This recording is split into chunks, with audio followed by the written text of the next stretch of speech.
pertama kita itu digunakan untuk pohon. Pohon itu tidak banyak mendapatkan air, tidak mendapatkan sumber air yang memadai, tetapi dia bisa menjadi. Jadi perpindahan kalam-kalam ilahi dari Allah Subhanahu wa Ta'ala dipindahkan ke Lauhul Mahfuz, tidak ada yang bisa menjelaskannya.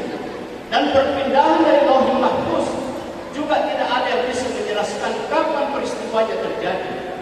Yang bisa dijelaskan ulama adalah bahwa perpindahan dari Lauhul Mahfuz ke Baitul Izzah atau disebut dengan As-Sama'i Dunya itu terjadi prosesnya satu kali. Tetapi ketika dari Baitul Izzah atau As-Sama'i Dunya, itulah yang dicicil oleh malaikat Jibril mendapatkan tugas mengantar wahyu kepada Nabi Muhammad yang dibawa oleh malaikat Jibril dalam kurun waktu 22 tahun, 2 bulan, 22 hari. Dan kemudian kita mengenali ada peristiwa Lailatul Qadar. Inna anzalnahu fi Lailatul Qadar. Wa ma adraka ma Lailatul Qadar. Lailatul Qadr khairun min alf syahr.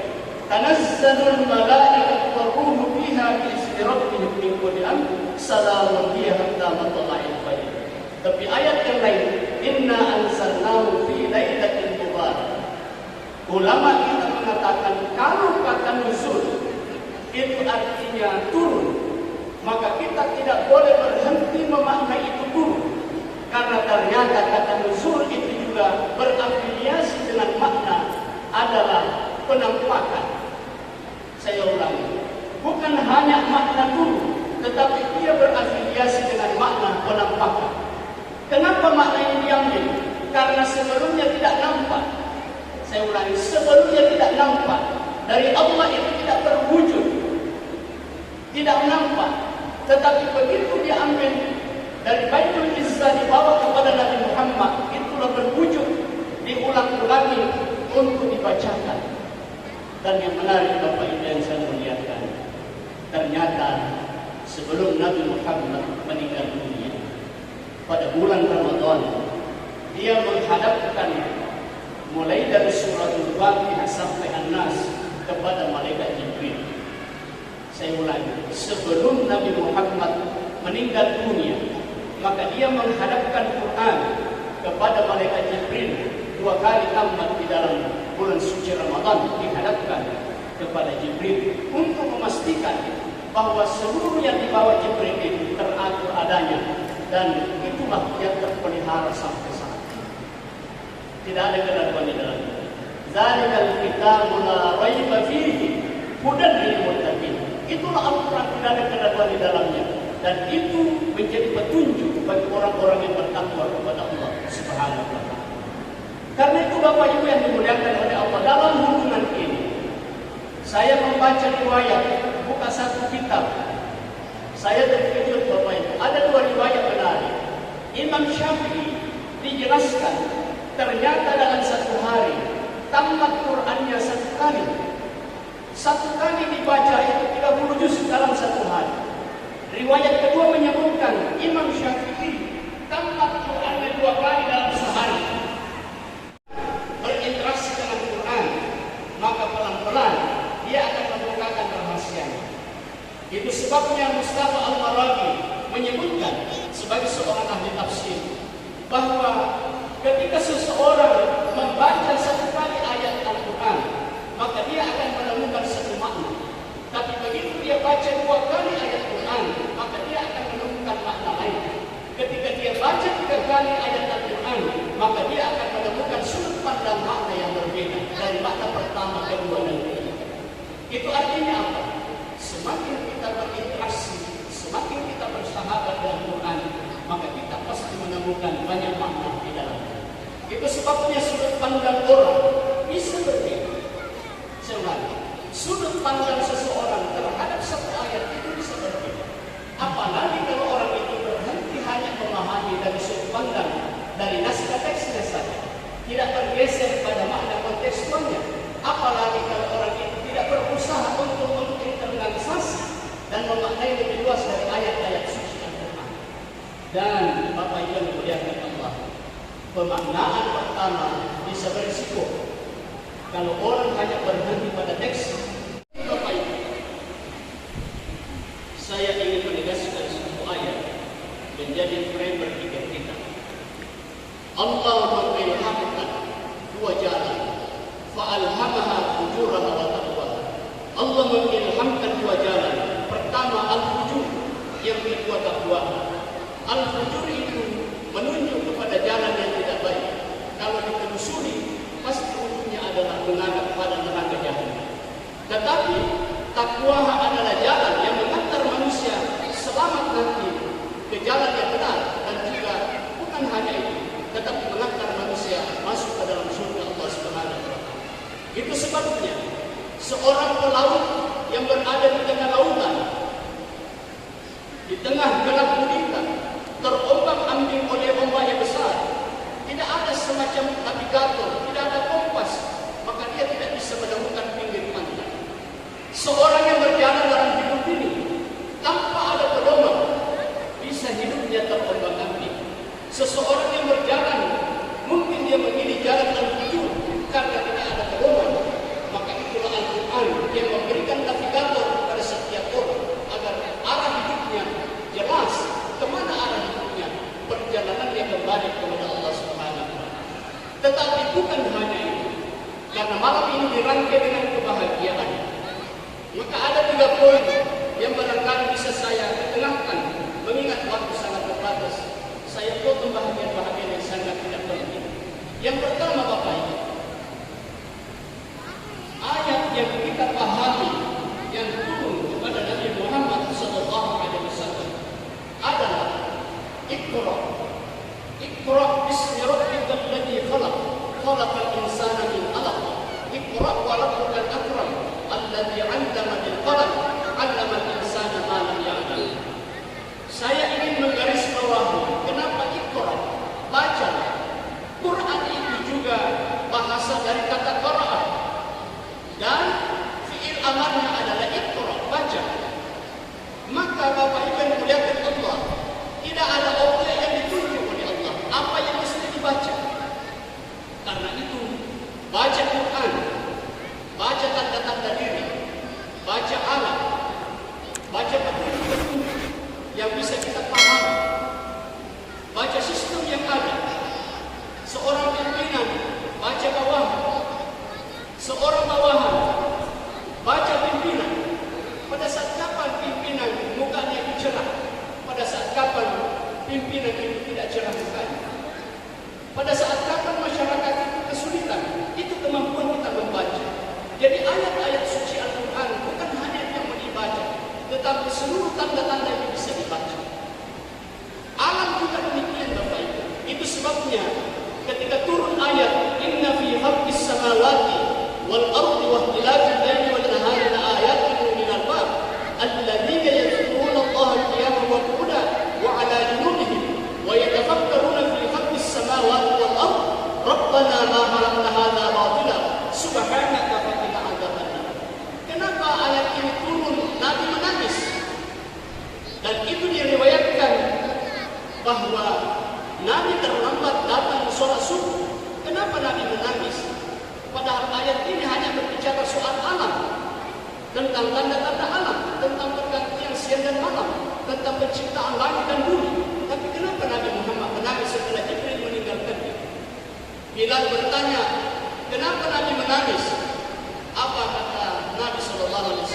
Ya Bilal, saya khawatirkan umatku nanti hanya membaca ayat ini, tetapi dia tidak mengerti apa isinya ayat ini.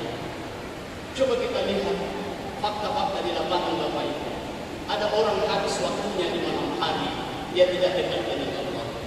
Ada orang habis waktunya di siang hari, tidak dekat dengan Allah. Pergantian siang dan malam ternyata tidak menjadikan sebagai tanda yang bisa dibaca atas kebesaran Allah. Kalau demikian, Bapak Ibu, ini menjadi sebuah posisi bagi kita, bahwa orang membaca kebesaran Allah melalui ibadah ciptaannya, itu juga sebuah tanda yang luar biasa. Karena itu, apa hubungannya dengan Iqra tadi dengan kebahagiaan? Semua orang Bapak Ibu di dunia ini, ketika dia mengkonstruksi,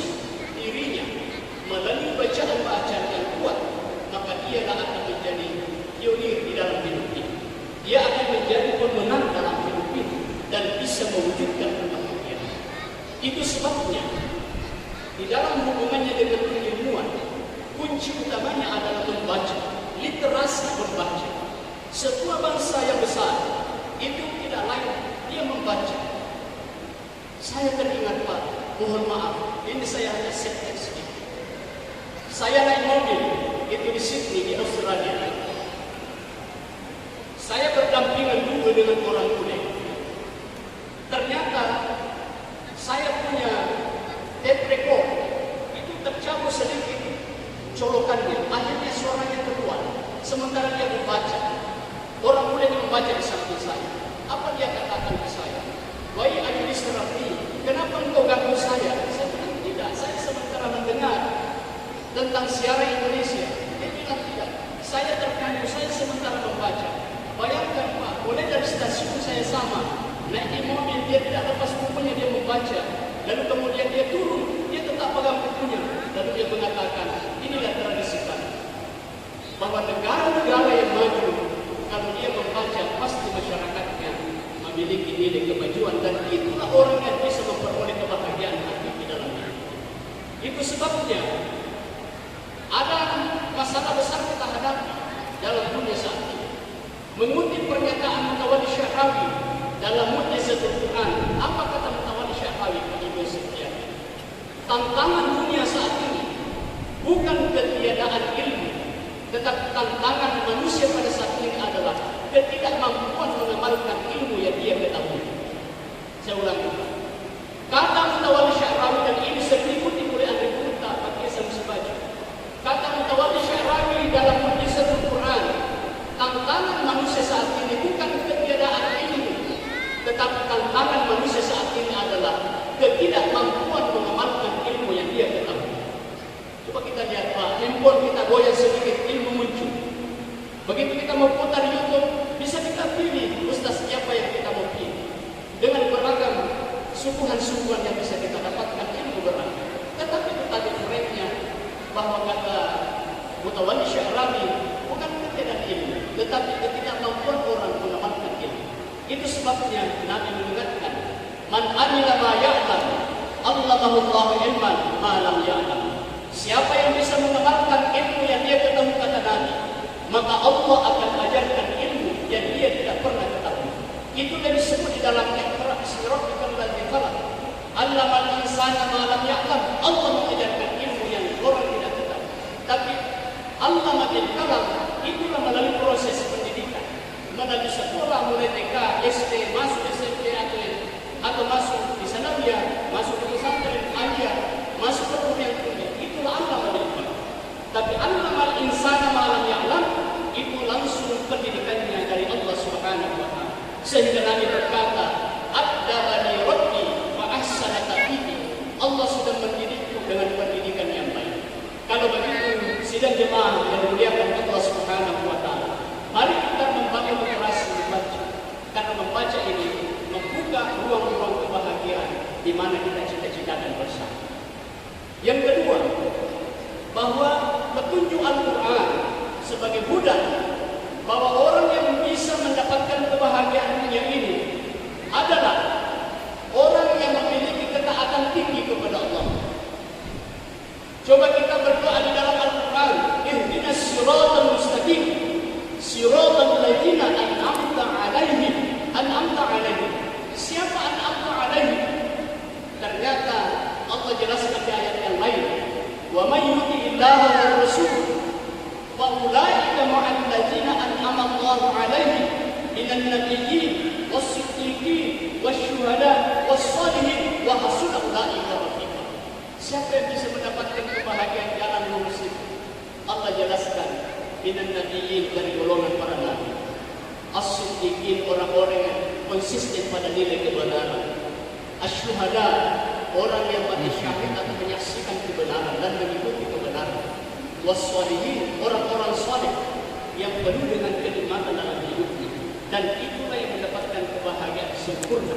Para nabi mendapatkan kesempurnaan, para syuhada mendapatkan kesempurnaan.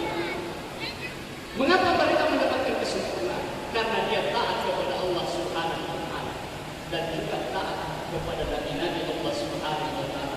dan bukan hanya berhenti kebahagiaannya di dunia, tetapi dia bergeser kebahagiaannya sampai di akhirat. Dan itu juga dijanjikan oleh Allah bagi orang-orang yang berkualitas tinggi ketaatannya kepada Allah, tempatnya adalah surga yang penuh dengan kebahagiaan. Itu artinya setiap orang yang mengikuti tuntunan melalui Al-Quran dan taat kepada Allah dan Rasulnya, maka itulah akan mendapatkan kebahagiaan di dunia dan di akhirat. Yang ketiga atau yang terakhir, Bapak Ibu, yang 9:07 menit, waktu sudah luar biasa pergerakannya. Maka yang terakhir, Bapak Ibu yang dimuliakan Allah Subhanahu wa Ta'ala, adalah orang yang akan memperoleh kebahagiaan hakiki dalam hidupnya dan juga dalam akhirat adalah orang yang membangun karakteristik di dalam dirinya, yaitu ketakwaan kepada Allah Subhanahu wa Ta'ala. Orientasi besar dari ibadah puasa tidak lain agar kita bisa bertakwa kepada Allah Subhanahu wa Ta'ala.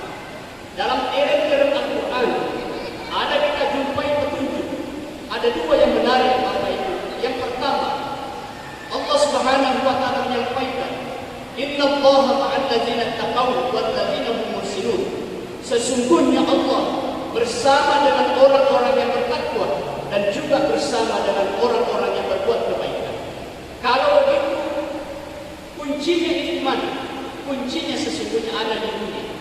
Kalau orang bersama dengan Allah di dunia, maka yang akan didapatkan pertama tentu ketenangan jiwa.